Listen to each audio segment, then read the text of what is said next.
Hi everyone, welcome back. Thanks for joining us today. We've got a brand new story to share with you. So let's begin. My name is Anthony. If you've ever been humiliated by someone you loved, then this story might hit close to home. Because the last thing my fiancée said to me before she left me speechless for the rest of the day, I took her words like a man, and it became my fuel. Years later, we met, and when she saw who was behind me, she was uncomfortable all through.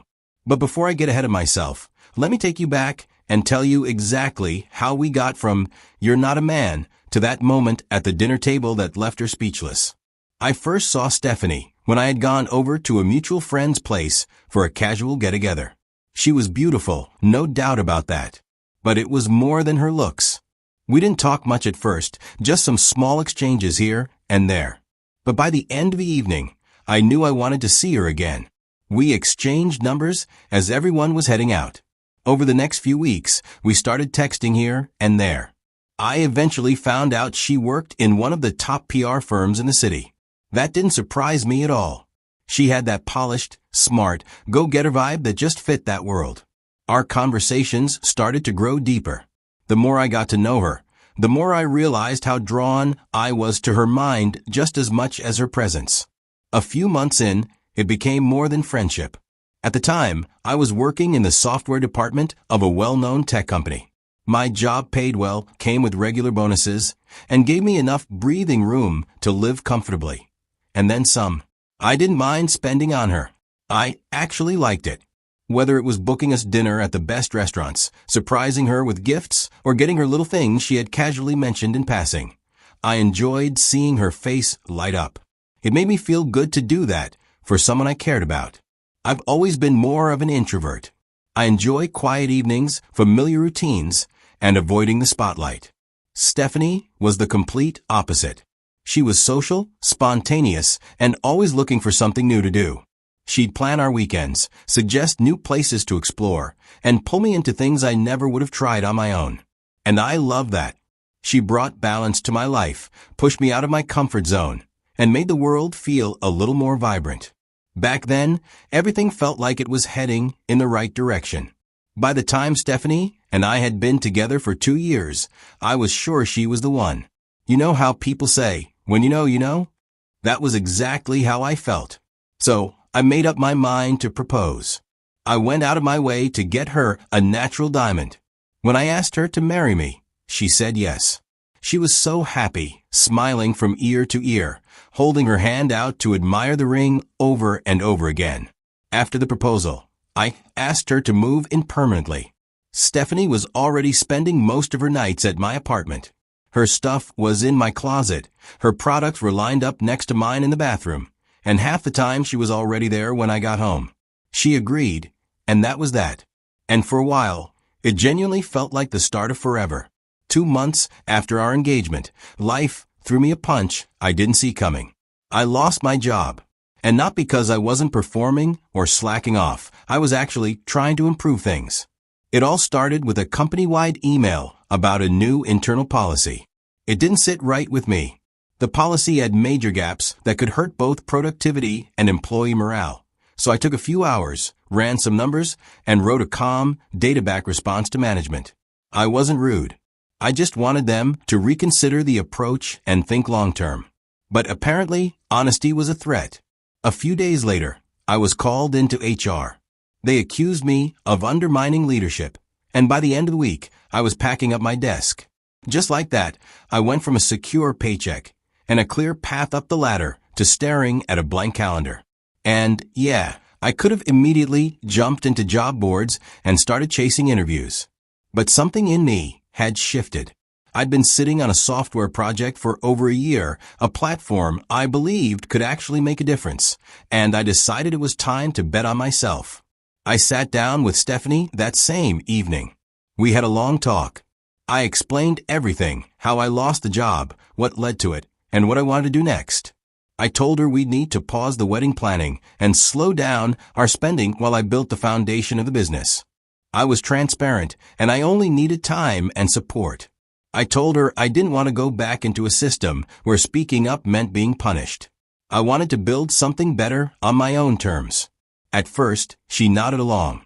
She seemed calm, like she understood. But the moment I brought up the budget, something changed. She got quiet, but didn't argue. I really thought things were going to turn around. I felt the software I was building was supposed to be done in under 6 months. I had a plan, and I believed in it. I poured my energy, my time, and all my savings into it. But reality didn't care about my timeline. The project hit roadblock after roadblock, bugs that wouldn't fix, features that wouldn't work the way they were supposed to, and investor calls that ended with polite rejections. Days started bleeding into nights, and those nights felt endless. Time dragged and money thinned out. Rent was coming up. Utilities. Groceries. It was all catching up to me faster than I could push code. So, I swallowed my pride one evening and asked Stephanie if she could help cover some of the bills for a little while. The way she reacted, though, you'd think I asked her to give up her life for me. She said I was trying to turn her into a slave, that I was just another man expecting a woman to carry his dead weight. Her voice echoed off the walls, but I said nothing. I didn't even know what to say. And honestly, maybe a part of me was still too embarrassed that I had to ask in the first place. After that, her whole behavior changed, or it had been changing for a while, and I just didn't want to see it. Our conversations turned into one-word replies. The little things were gone. She'd come and go like a ghost, never really saying where she was headed or who she was with. And when she did tell me, it was always vague. Then one afternoon, I happened to look out the window and saw her stepping out of a car. A man was driving. I didn't recognize him. When she walked in, I asked her who he was. She didn't hesitate. "Why do you care?" she snapped. "We're not married. You don't owe me." But before I could respond, she brushed past me and went straight to the bedroom, closing the door behind her. So as things got worse, I knew I had to find work again. There was no way around it. I spent weeks applying to different places, going to interviews, hoping to land something close to what I used to make. But every offer I got was way below what I was used to. And honestly, I just couldn't bring myself to accept those low-paying jobs. I told myself to hold out, that something better would come along eventually. But as days turned into weeks, the pressure kept building. Bills had to be paid, and the savings I had were disappearing fast. One afternoon, I came back home earlier than usual. The moment I walked in, I saw my fiancé's things packed and ready to go. I stood there, heart pounding, and asked her, "Where are you going?" But she just looked at me without saying a word. Then, not long after, I saw the same guy who used to drop her off. He pulled up outside, and together they started loading her stuff into his car. Before she got in, she turned to face me and said, "You're not a man, and I can't waste any more of my time being with you." Those words broke my heart. I wanted to say something, to fight back, but I had nothing to argue with. She walked out of my life like that, and all I could do was watch her go. The months after Stephanie left were honestly the darkest period of my life. I stopped looking for jobs completely. At first, I had been sending out resumes, going to interviews, all because I wanted to prove I could support us again. But once she was gone, that drive just disappeared. I realized that the only reason I was pushing so hard was for her, and now that she wasn't around, it felt pointless applying to work in corporate world. Instead, I focused every bit of energy I had on the software project I'd started before all this happened. I believed in it, even when it kept failing. It was frustrating, honestly. I felt like I was digging a hole deeper and deeper with no way out. But quitting wasn't an option. I had to make this work. Money was tight. I had some savings left, but that was running low fast. So, I had to ask my parents for a loan. I'm not used to asking for help, but they didn't hesitate to support me. With that help, I could keep the lights on and pay the bills while I tried to get this software ready. Most days, I shut myself away in my apartment. I stopped answering calls from people I used to hang out with, stopped going out, and pretty much ignored the world around me. The isolation was tough, but it also gave me space to focus. The one person who really stood by me through all of this was Stephanie's best friend. She had always been a little wary of how Stephanie treated me. Before the breakup, she warned Stephanie to be kinder, to not push me away, and after everything fell apart, she fell out with Stephanie over how badly she handled things. She reached out, checked on me, and offered words of encouragement when it felt like I was ready to give up. Her support meant more than I can really say. That friendship and my family were the only light during those dark months. Without them, I honestly don't know how I would have made it through. I reached out and brought together a small team that shared the same vision and the same determination to see this through. For over a year, it was a grind. We worked long hours, often late into the night, fixing bugs, rewriting code, trying to make the software do what we wanted it to do. And we found success. Money was tight. We knew if we ever wanted this thing to grow, we'd need an investor. Then, after months of pitching and negotiating, an investor finally came along. They saw the potential in what we'd built, even though the software wasn't profitable yet. They bought 55% of the company, but agreed to keep our team intact.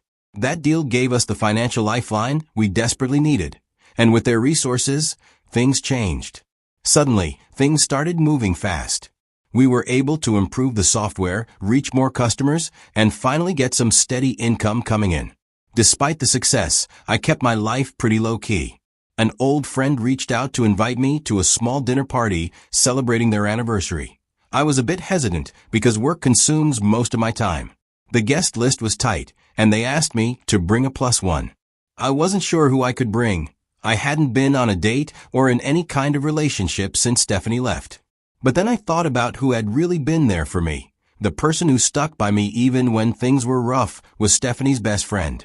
She had recently ended a long-term relationship herself, and when I asked if she wanted to come along, she said yes. We weren't romantically involved, just close friends. The night of the dinner came, and I found myself feeling unexpectedly comfortable. I caught up with old friends, shared stories, and felt the warmth of good company. But just as we were about to sit down and eat, Stephanie walked in. She had been invited, too, and when she spotted me sitting beside her best friend, the look on her face was impossible to miss. Before the evening ended, she quietly slipped away. I thought when she walked away, that was the end of it. But no, it wasn't that simple. A few days after she left me, my phone rang. The number was unknown, but when I picked and heard the voice, it was Stephanie. Right there on the line, furious. The first thing she said shocked me. Of all the women in the world, why did it have to be her? She meant her former best friend. She accused me of always having feelings for her friend, even while we were together. I just listened and then told her straight, "Don't call me again." And I hung up.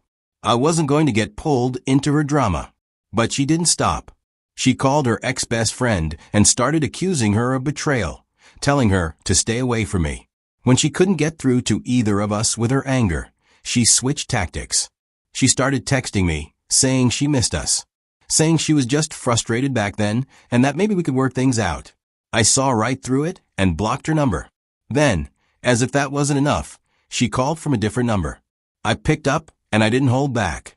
I told her clearly, "If you contact me again, I will report you to the police and take legal action for harassment." That was the last time she ever called. It was exhausting, and I had to draw the line for my own peace. I am only close friends with Stephanie's ex-best friend and nothing more. Honestly, she's been one of the few people who stuck around when things were really tough for me. I respect her for that, and I value what we have. Now, if something ever did happen between us in the future, I wouldn't try to push it away.